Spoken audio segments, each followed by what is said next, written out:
Nos, ¿Nos quiere llevar en oración, por favor, hermana Camila, si es tan amable para iniciar? Sí, sí. Em, Amado y querido Dios,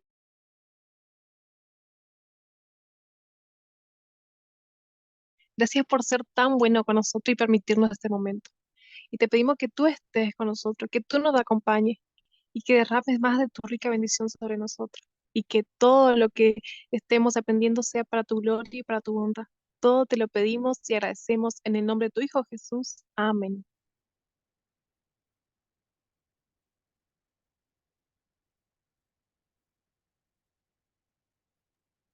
Amén.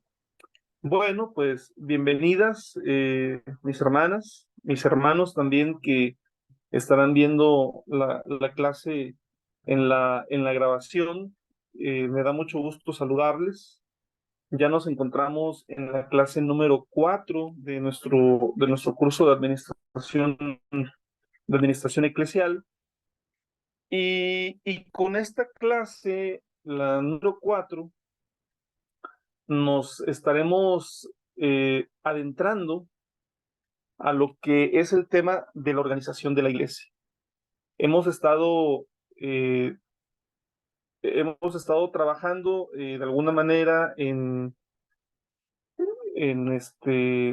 pues en los conceptos básicos del tema de la administración y pues ahora nos vamos a adentrar en el tema de lo que tiene que ver propiamente propiamente con la iglesia. Entonces, en un momento más voy a estar compartiendo con ustedes la, la presentación. Solamente permítanme un momentito, porque parece que acabo de borrar un archivo. Ya lo tengo.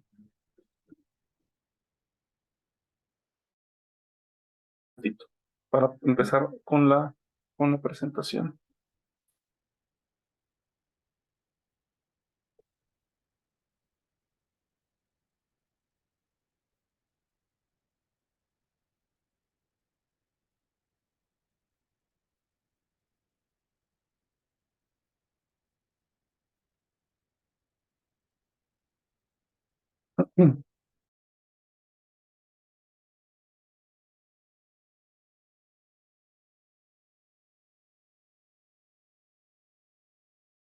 Bueno, sí, me podrían confirmar, si pueden ver mi presentación, por favor, mis hermanas.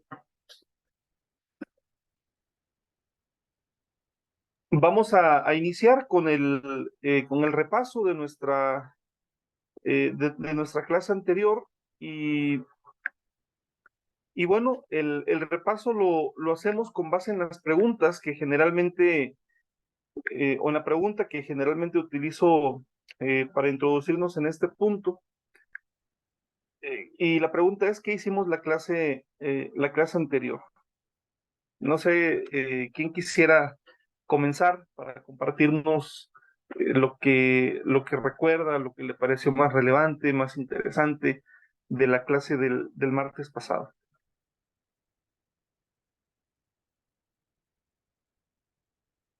¿Algún comentario, mis hermanas?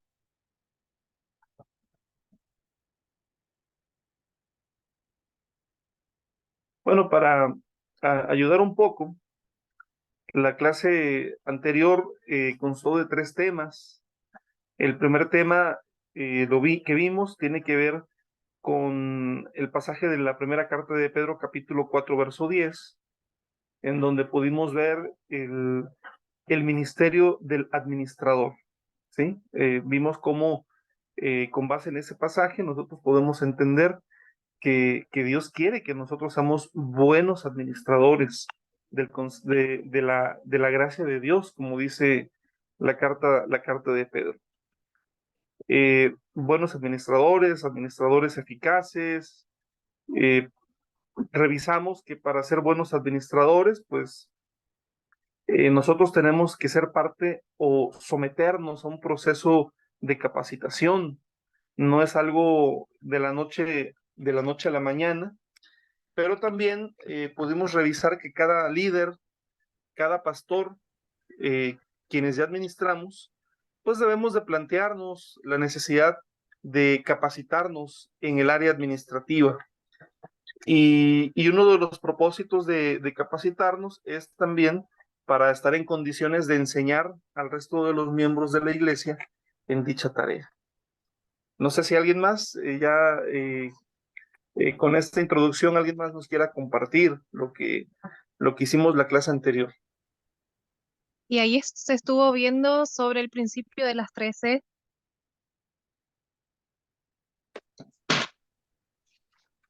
Si es las 3C. Sí, que en esa incluían el carácter, em, la en sí el carácter, por ejemplo, que si podemos confiar en ese líder, si es una persona íntegra. También incluía el carisma de esa persona, cómo llegar a ser un líder carismático. em, ay, a ver. Sí, En el carácter se podía ver si ese líder, al escuchar a las opiniones también de los otros para poder llegar a una buena...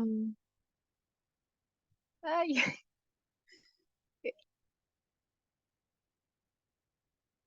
sí, muy a bien, ver, hermana.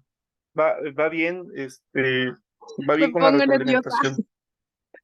Está bien lo que usted haya captado, no se ponga nerviosa. Vimos 5 consejos para construir un equipo de líderes en la iglesia local. De hecho, el tema de las 3C es uno de los 5 consejos, ¿sí? Sí, Forma parte de los 5 consejos. Vimos que es fundamental, número 1, la vida espiritual del líder. Número 2, claro, el verdad. principio de las 3C. Después vimos también el tercer consejo es ser observadores. Observa antes de elegir.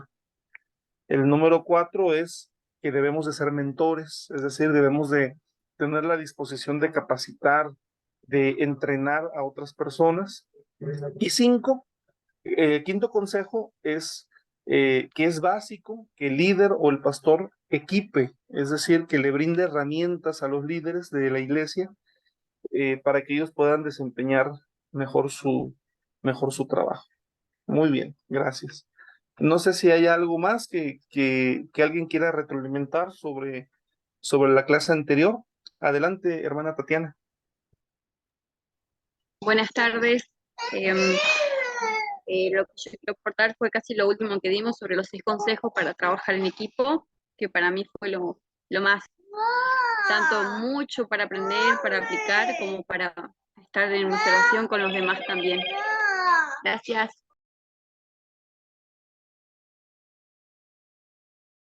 Gracias, hermana. Exacto, el tercer tema fueron 6 consejos para el trabajo en equipo. Número 1, ser adaptables. Número 2, ser serviciales. Número 3, ser personas comprometidas. Número 4, ser persistentes. Número 5, la cooperación es indispensable. Y número 6, fomentar la tolerancia dentro de los equipos de trabajo. Bueno, pues muchas gracias, mis hermanas, por esta retroalimentación que hemos tenido en nuestra clase. Y bueno, vamos a pasar ahora sí de lleno a nuestra clase de hoy, es nuestra clase número 4. Y esta clase vamos a hacerla como una especie, digamos, como una especie de taller, ¿sí? Sí, eh, porque vamos a entrar al tema de las tareas administrativas de la iglesia. Y para ello quiero invitarles para que me ayuden a ubicar en la palabra de Dios la primera carta a los Tesalonicenses, capítulo 4, primera carta a los Tesalonicenses, capítulo 4, versos 1, versos 11 y versos 12. Si ya están, les invito a que lo puedan, lo puedan buscar con un servidor, ¿sí? Primero a los Tesalonicenses, capítulo 4, versos 1, versos 11 y verso número 12. Vamos a ver qué dice, ¿sí?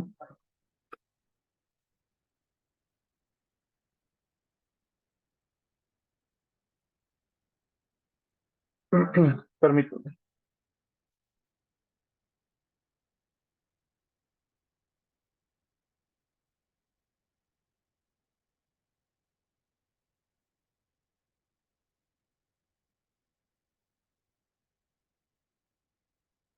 ¿Alguien lo tiene, hermanas? Sí, sí. ¿Es A solo ver, versículo quien 1 lo o es pueda. del 1 al 11? Es el capítulo 4 de la primera carta a los Tesalonicenses, verso 1, después verso 11 y Y 12. después verso 12. Son 3 versos. Uh-huh. El primer versículo dice: por lo demás, hermanos, les pedimos encarecidamente en el nombre del Señor Jesús que sigan progresando en el modo de vivir que agrada a Dios, tal como lo aprendieron de nosotros. De hecho, ya lo están practicando. Verso 11: a procurar a vivir en paz con todos, a procurarse de sus propias responsabilidades y a trabajar con sus propias manos. Así les he mandado, para que por su modo de vivir se ganen el respeto de los que no son creyentes y no tengan que depender de nadie.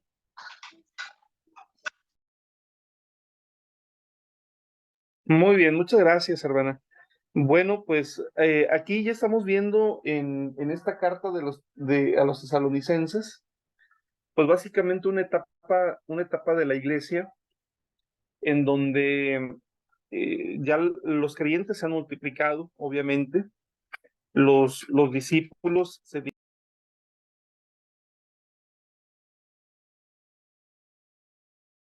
dirigen a creyentes que ellos mismos han discipulado, en este caso el apóstol Pablo, y ustedes pueden ver, por ejemplo, que Pablo les dice al inicio: ustedes deben de conducirse como yo les he enseñado, como me han visto hacer las cosas.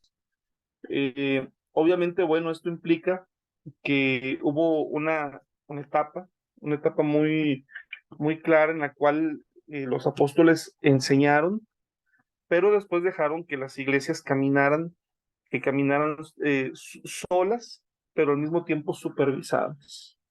Y bueno, pues en esa supervisión hay tareas, tareas administrativas. Hoy vamos a ver eso, vamos a ver algunas tareas administrativas. El, el propósito de la clase, mis hermanos, es el siguiente. El alumno entenderá cuáles son las tareas administrativas de la iglesia y la importancia de las mismas. Repito, el alumno entenderá cuáles son las tareas administrativas de la iglesia y la importancia de las mismas. Va de la mano quizá con la reflexión con la que iniciábamos nuestro curso en la primera clase, en el sentido de que es generalizado, más o menos generalizado, quisiera yo decirlo, el hecho de que hay como cierto menosprecio al tema de las tareas administrativas dentro de la iglesia, como diciendo, pues alguien las tiene que hacer de alguna manera. Nuestras autoridades nos están pidiendo esta información, estos reportes, pero no deja de haber como un dejo de decir, bueno, pero esto no es tan importante, hay cosas importantes, ¿no? Entonces, bueno, hoy vamos a ver realmente algunas, porque no vamos a ver todas, vamos a ir en el transcurso de las siguientes clases vamos a estar revisando tareas propiamente administrativas dentro de la iglesia, pero también lo importante, hermanos, que estas tareas son para nosotros. Y vamos a partir de una primera pregunta. Si alguien nos dijese, si alguien nos dijera, que alguien nos pregunte, bueno, ¿y qué administra la iglesia? ¿Qué administra la iglesia? Pues nosotros responderíamos, la iglesia administra vidas y lo que estas vidas representan. Es decir, la iglesia tiene que ver con lo que sus integrantes, sus miembros, todo su contexto, ¿no? Lo que el miembro es, lo que el miembro sabe y también lo que el miembro posee, ¿sí? En ese sentido, hermanos, pues la injerencia de la iglesia es bastante amplia, ¿sí? Bastante grande. Hay todavía un profundo respeto, hermanos, a nivel social a la figura pastoral, y esto es muy sorprendente, no obstante que, bueno, que en nuestros países, ¿verdad? Eh, pues ahí de repente surgen malos ejemplos de lo que son las figuras pastorales y mucha gente pues toma la parte por el todo, ¿no? Y dicen, bueno, así como hay este mal ejemplo, así deben ser todas las iglesias, así deben ser todos los pastores. Por lo menos en nuestro país, hermanos, aquí en México, en mi país, durante muchos años, la iglesia, generalizando, ¿verdad? Como iglesia, todas las instituciones religiosas, pues básicamente es considerada como una de las instituciones con mayor credibilidad, ¿sí? Quizá por debajo de las universidades, en los, en las encuestas, en las evaluaciones que se hacen por parte del gobierno. Generalmente la iglesia siempre está en primero o segundo lugar, básicamente, hermanos. ¿Por qué? Porque, bueno, todavía se ve a la iglesia como una institución seria, como una institución formal, y al pastor, ¿verdad? Se le ve como un personaje de respeto, ¿sí? Entonces, por eso decimos, ¿qué administra la iglesia? Bueno, pues la iglesia administra vidas. Esto es lo más importante, hermanos. La iglesia, tenemos que entenderla que somos personas, que nuestras decisiones son decisiones que no afectan números, sino que afectan personas, y que todas las personas valen, todas las personas eh, tienen, tienen un valor a los ojos de Dios y por lo tanto son valiosas. También deben ser valiosas todas las personas para la iglesia, ¿sí? Tenemos diferentes tipos de miembros, ¿sí? Hombres, mujeres, jóvenes, personas en edad, en una ancianidad también, pero también de diferentes contextos sociales, contextos económicos distintos, contextos culturales también muy diversos. Evidentemente también tenemos congregantes con distintas capacidades, pero también con distintos niveles de conocimiento también. Y obviamente, bueno, también tenemos en la parte económica, pues obviamente eh, tenemos en distintos segmentos sociales a nuestros miembros, pero todos valen, todos todos son importantes. La iglesia es para todos y eso es lo que administra la iglesia. El pastor es el pastor de toda la iglesia, el pastor de toda la congregación, no solamente de algunos.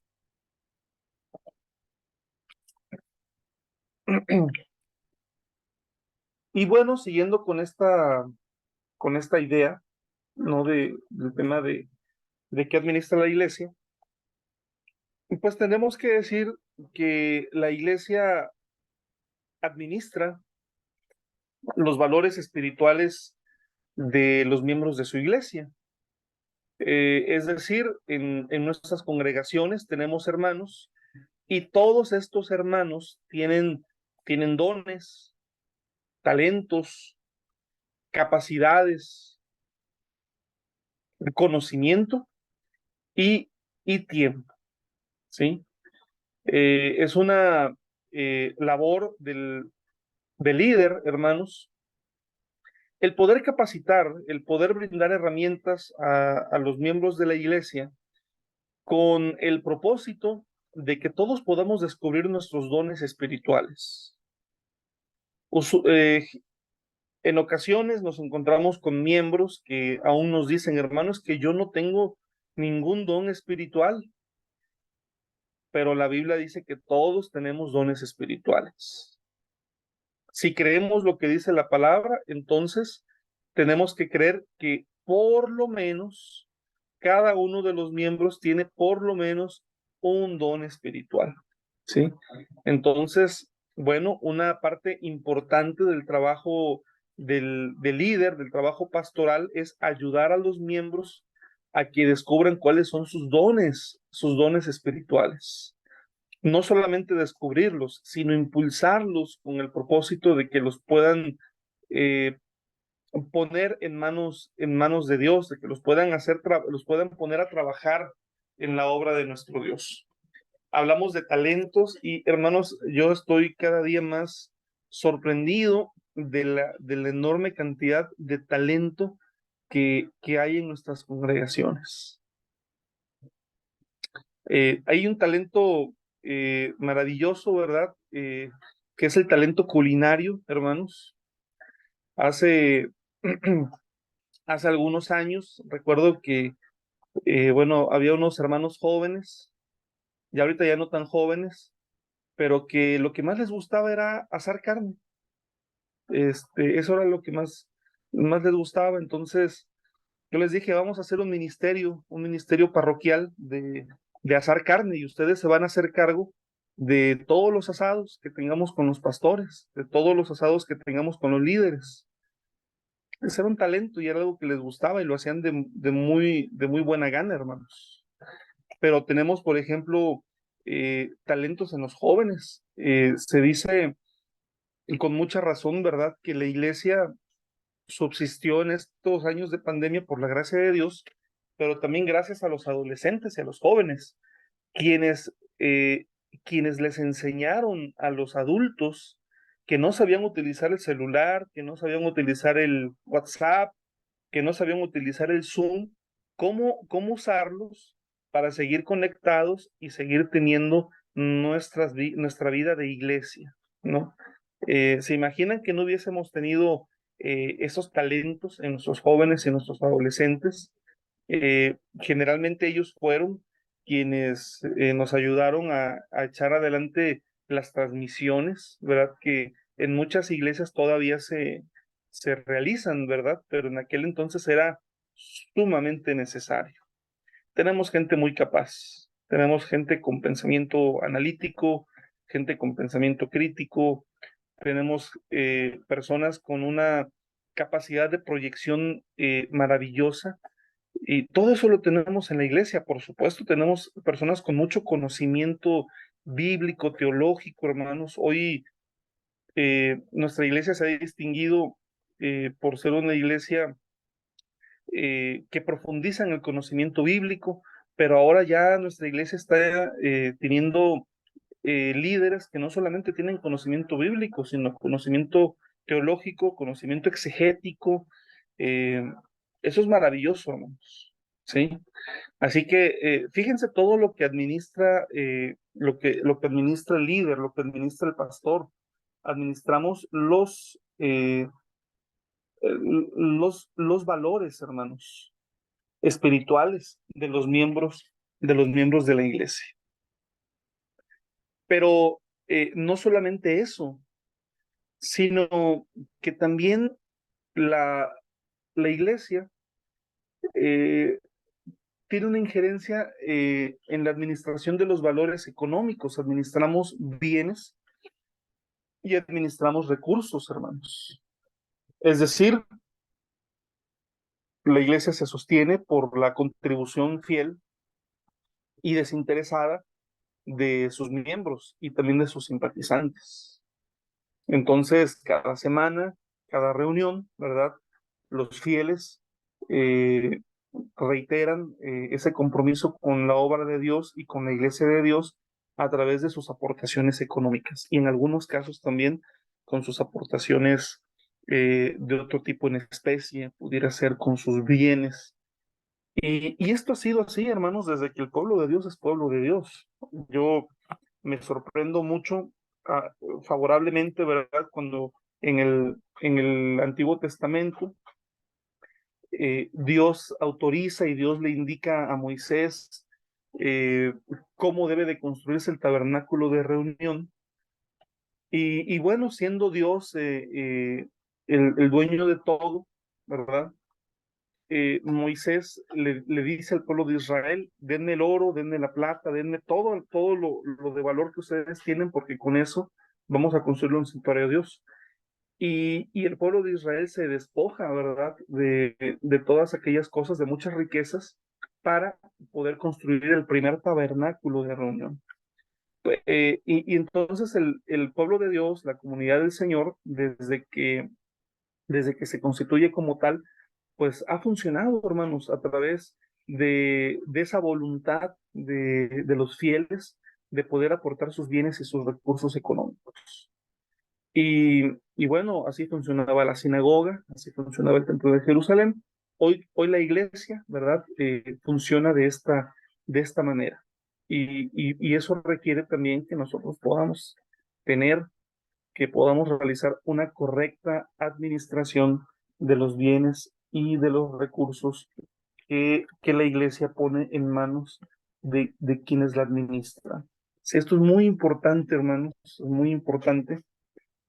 eh, Quienes administramos los bienes de la iglesia, necesitamos también tener mucha claridad en la función que realizamos.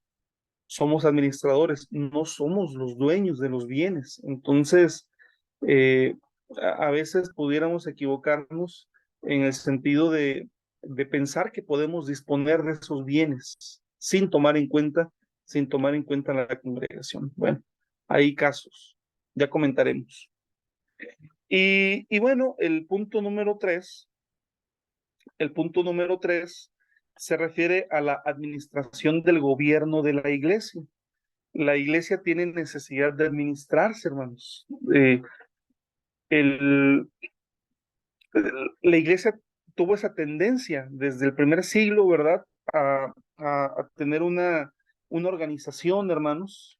En realidad, mientras más crecía la iglesia, más era la necesidad de organizarse. Ya en el libro de Hechos de los Apóstoles vemos cómo inicia esto. Se nombran 7 diáconos. Encontramos, por ejemplo, a Jacobo, uno de los hermanos en la carne del Señor Jesucristo, como el líder de la iglesia en Jerusalén. Eh, Encontramos ya después en las cartas paulinas, encontramos que hay ya organizaciones más sofisticadas en las iglesias gentiles, ¿no? Iglesias donde hay obispos, iglesias donde hay maestros, donde hay evangelistas, donde hay profetas, donde hay pastores, donde hay apóstoles. Es decir, la iglesia tuvo esa necesidad, hermanos, de organizarse. ¿Por qué hay esa necesidad de organizarse? Porque en la vida de la iglesia, hermanos, pues también se tienen asuntos administrativos, asuntos que tienen que ver con la representación de la iglesia ante diferentes instancias, ante el gobierno, obviamente, ante la sociedad, aún ante la misma iglesia. Y también, hermanos, hay asuntos financieros, ¿sí? La iglesia, para funcionar, para poder hacer su misión, requiere de recursos económicos y requiere de una gestión de estos recursos económicos. Entonces, bueno, todo eso, hermanos, todo eso es lo que tiene que ver con la administración del gobierno de la iglesia. Ujú.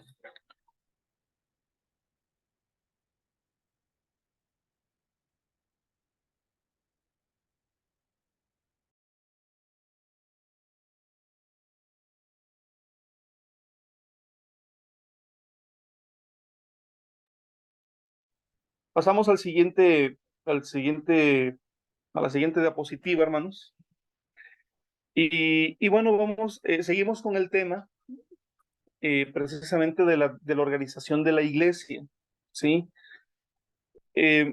Hablando de organización de la iglesia, hermanos, no hay un modelo, digamos, un modelo único para organizarnos como iglesia. No hay un modelo único. La iglesia, el principio es que tiene necesidad de organizarse y de acuerdo a sus necesidades, en diferentes etapas, en diferentes épocas, la iglesia decide, ¿verdad?, cuál es la forma de gobierno o de organización que más le conviene. Lo que sí podemos tener muy presente, tener con mucha claridad, es que de acuerdo a la Biblia, la iglesia se compone de dos partes, cabeza y cuerpo. Y les voy a pedir que me acompañen, por favor, mis hermanos, para revisar los textos bíblicos que tenemos en esta diapositiva. El primer texto bíblico lo tenemos en Efesios, capítulo 1, la segunda parte del verso 22 y también el verso 23. Efesios 1, segunda parte del 22 y el verso 23. ¿Alguien podría apoyarme con la lectura, por favor, mis hermanos? Si son tan amables. Sí, profe, ahí leo. Adelante, hermano. Efesios 1, 22, 23. Y sometido todas las cosas bajo sus pies, y lo dio por cabeza sobre todas las cosas de la iglesia, la cual es su cuerpo, la plenitud de aquel que todo lo llena en todo. Muy bien, muchas gracias, hermana Camila. Bueno, aquí el texto bíblico es muy claro cuando dice que sometió todas las cosas bajo sus pies y lo dio por cabeza sobre todas las cosas a la iglesia, se está refiriendo a Cristo Jesús, ¿sí? Entonces, es muy claro, ¿verdad? Que la iglesia es, aquí Pablo la compara hace una analogía con el cuerpo y dice, bueno, si la iglesia es un cuerpo, ¿quién es la cabeza?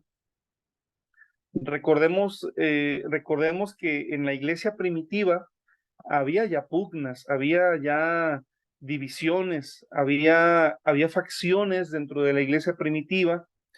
Por ejemplo, en la iglesia de Corinto, ¿verdad? Vemos en la primera carta a los Corintios cómo esa congregación ya estaba dividida. Algunos decían, nosotros somos de Pablo, otros decían, nosotros somos de Pedro, otros decían, nosotros somos de Apolos, y algunos más astutos, ¿verdad? Decían, nosotros somos de Cristo, pero no lo decían como de dientes para afuera, nada más. Y Pablo dice, ok, la iglesia es un cuerpo, pero solamente tiene una cabeza. La cabeza no es Pablo, no es Pedro, no es Apolos, no es Juan, la cabeza es Jesucristo. Y todo lo demás es cuerpo, ¿sí? Cristo es la cabeza, nosotros somos el cuerpo. Es una analogía, ¿sí? Y esto es muy importante y es muy interesante entenderlo, hermanos. Incluso cuando revisamos la misma historia de la iglesia del primer siglo, nosotros pudiésemos llegar a tener como cierta idea de que era una iglesia que era muy homogénea en cuanto a los liderazgos, pero la historia de la iglesia nos dice otra cosa, ¿verdad? Por un lado estaba la iglesia de Jerusalén, ¿verdad? Que tenía influencia sobre otras iglesias y cuyo líder era Santiago, pero y después Pedro, la iglesia de Antioquía fue una iglesia con una influencia muy fuerte del apóstol Pedro, pero había lo que se llaman las comunidades juaninas, ¿no? Y bueno, con el paso del tiempo se fueron, se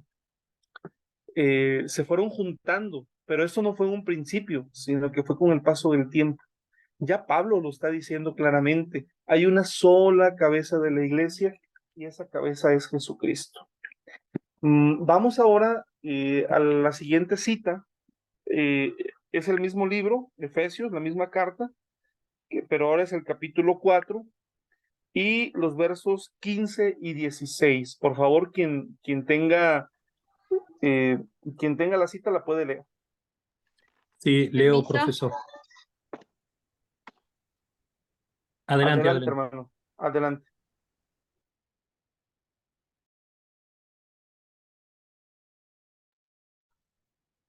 Como quiera el pastor, si quiere leerlo, el pastor Manuel, no hay drama.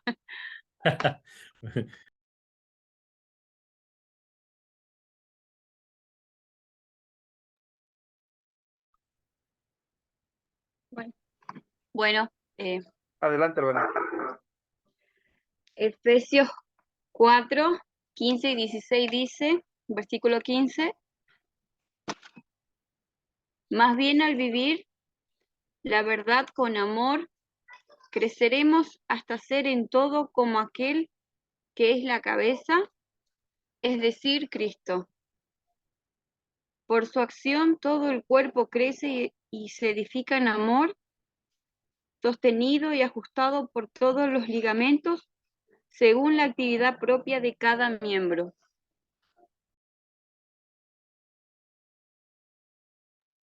Muchas gracias, hermana. Bien, pues aquí la carta profundiza más esta idea, ¿sí? Reitera que la cabeza es Cristo, Cristo es la cabeza de la iglesia, todos nosotros somos parte del cuerpo, ¿sí? Parte del cuerpo. La función de cada parte del cuerpo es ayudarse mutuamente, ¿sí? Se ayudan mutuamente, todas las coyunturas se ayudan mutuamente según la actividad propia de cada miembro, es decir, todos tenemos, eh, todos tenemos una actividad dentro del cuerpo de Cristo, todos tenemos algo que hacer. Tenemos una función y el propósito de esa función, hermanos, reitera el apóstol Pablo, es ayudarnos mutuamente. ¿Sí? Ese es el propósito, ayudarnos mutuamente. Vamos a la tercera cita. La tercera cita es Colosenses, capítulo 1, verso 18. Bueno, gracias. Ahí comparto yo. Sí, Dice de esta manera, Él es la cabeza del cuerpo, que es la iglesia. ¿Hasta ahí está bien? sí, muy bien, hermano, muchas gracias. Otra vez, enfatiza la idea, Él es la cabeza del cuerpo que es la iglesia. El contexto del apóstol Pablo, de su predicación, ustedes saben que fue un contexto donde la iglesia tenía muchas pugnas, muchas divisiones, y bueno, Pablo nunca ahondó ni profundizó esas divisiones. Él siempre fue partidario y promotor de la unidad, y la unidad en Cristo Jesús, quien es la única cabeza del cuerpo, hermanos. ¿Sí?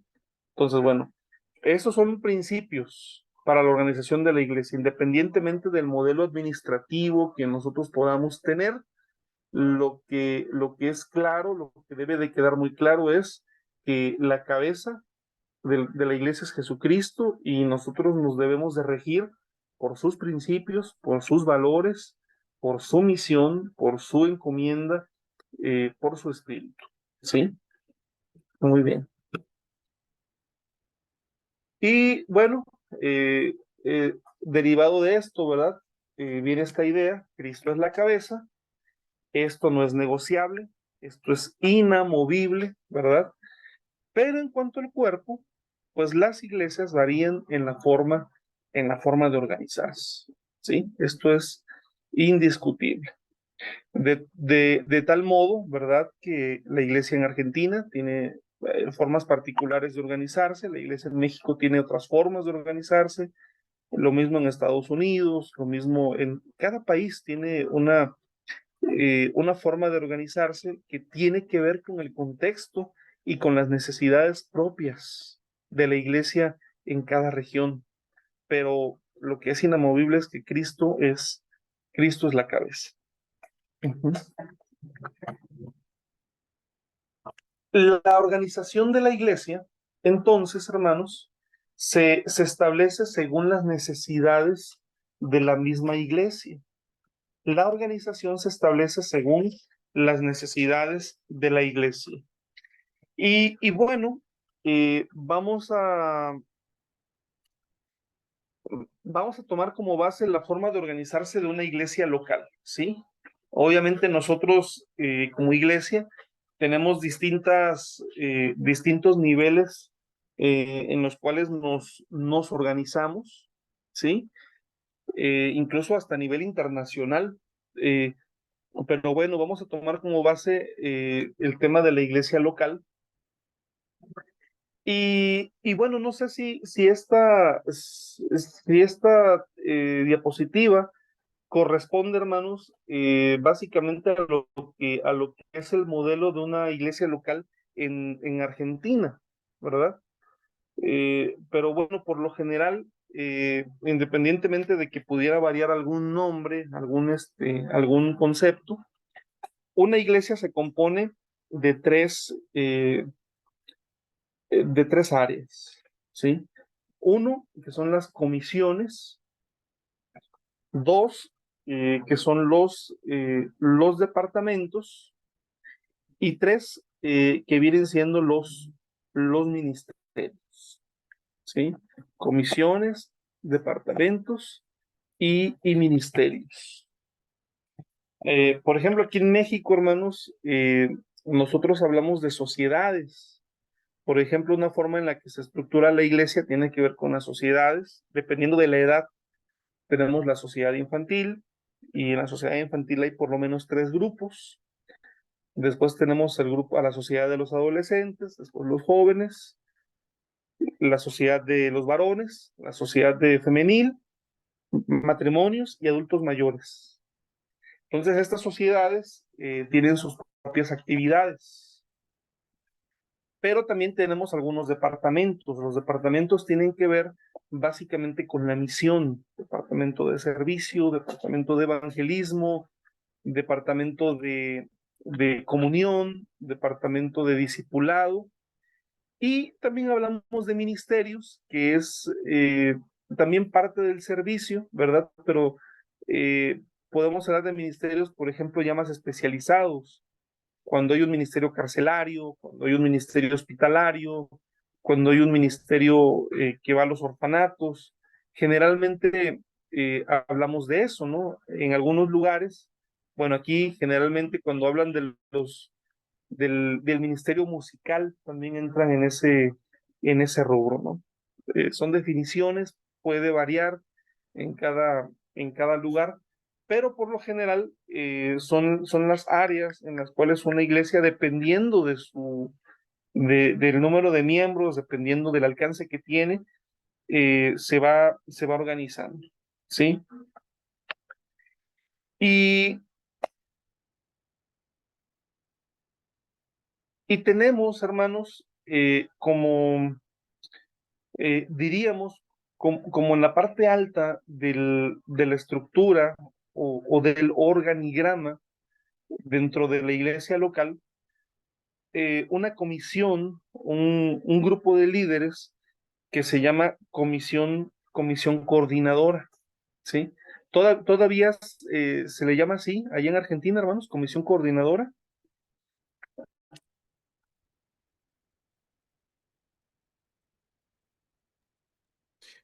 Sí, Nosotros le pastor, decimos comisión nomás. Ok, pero ok. se refiere, le hago una consulta. Cuando se menciona a comisión coordinadora, ¿es la que administra los bienes o el cuerpo de consagrados? Muy buena pregunta, hermano. Eh, yo tengo curiosidad de saberlo porque sí, aquí nos organizamos un poco distinto, hermanos, un poquito distinto. Claro, Tengo entendido que, por ejemplo, la comisión coordinadora es administrativa, es el órgano administrativo. Eso es lo que yo tengo entendido. Donde hay un correcto. tesorero, donde hay un secretario, donde se asignan las partidas económicas. Esa es la que tengo entendido yo que es. Claro. esa le llamamos comisión administrativa, Muy bien. porque bueno, termina administrando más los bienes de la iglesia, ¿no es cierto? Y lo que es el consejo pastoral, ahí sí le diríamos ministerio pastoral, que sería la otra, que son dos, eh, eh, como que de ahí parte la dirección de la iglesia, ¿no? Más, sobre todo el pastor está por sobre todo, pero sí igualmente trabajan en forma mancomunada, el ministerio pastoral y la comisión administrativa. Creo que ahí más o menos sería el formato de Argentina, ¿no? Bueno, muchas gracias por la orientación, hermano. Eh, siempre hay un grupo, nosotros le llamamos todavía consejo local, así le llamamos a este grupo. Y, y bueno, partiendo de esta experiencia del consejo local, aquí el consejo local es quien toma las decisiones junto con el pastor para beneficio de la iglesia.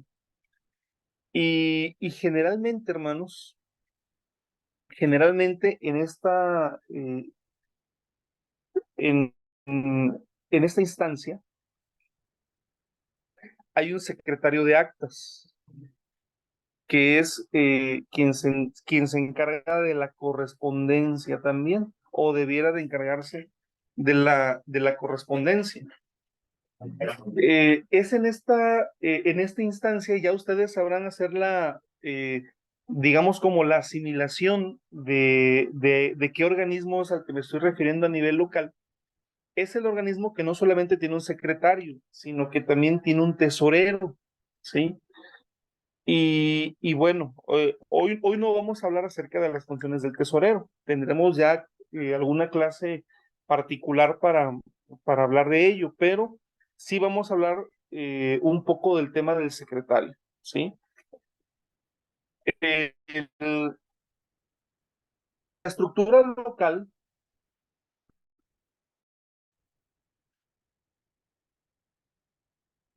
muy bien, dice la hermana Tatiana, Comisión Administrativa General. Ok, ese es el nombre, Comisión Administrativa General.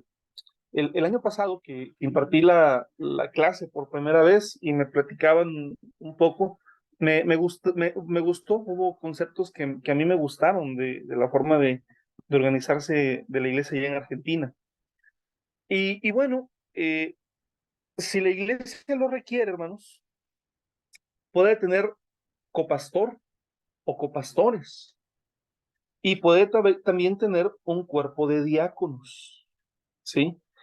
Este grupo, hermanos, de líderes, bueno, son personas de una probada solvencia moral, ¿verdad? Y espiritual, pero son líderes elegidos que potencian la labor del pastor en lo correspondiente a la asistencia espiritual.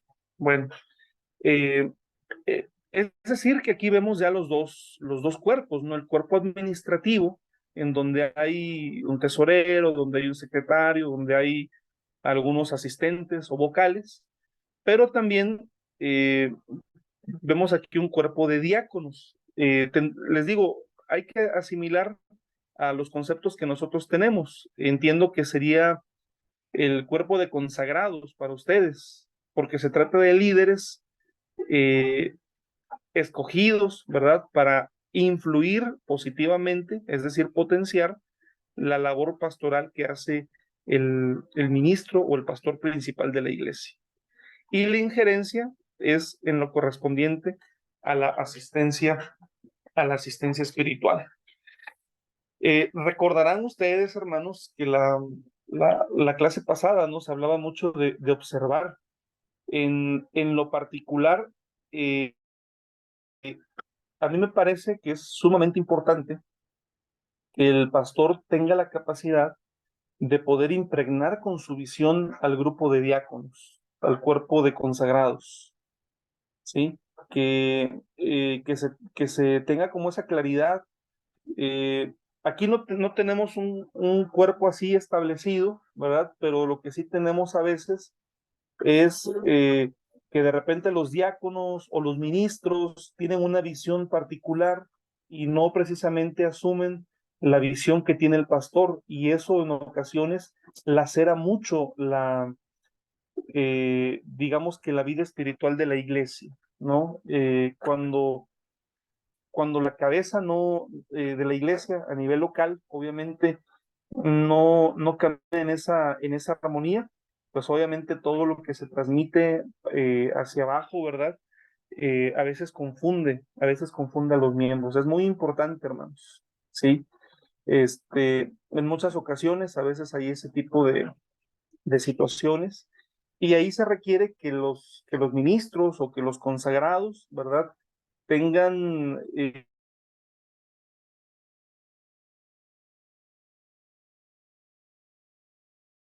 está impregnando. Y si por ahí no sucede esto del todo, ¿verdad? Pues que sobre todo sobresalga, ¿no? Esa caridad cristiana eh, que hace, que hace posible que la iglesia pueda caminar adelante. Bueno, vamos a tomar un receso, hermanos. Vamos a tomar unos 10 minutos de receso y regresamos a las 7:10, primeramente Dios.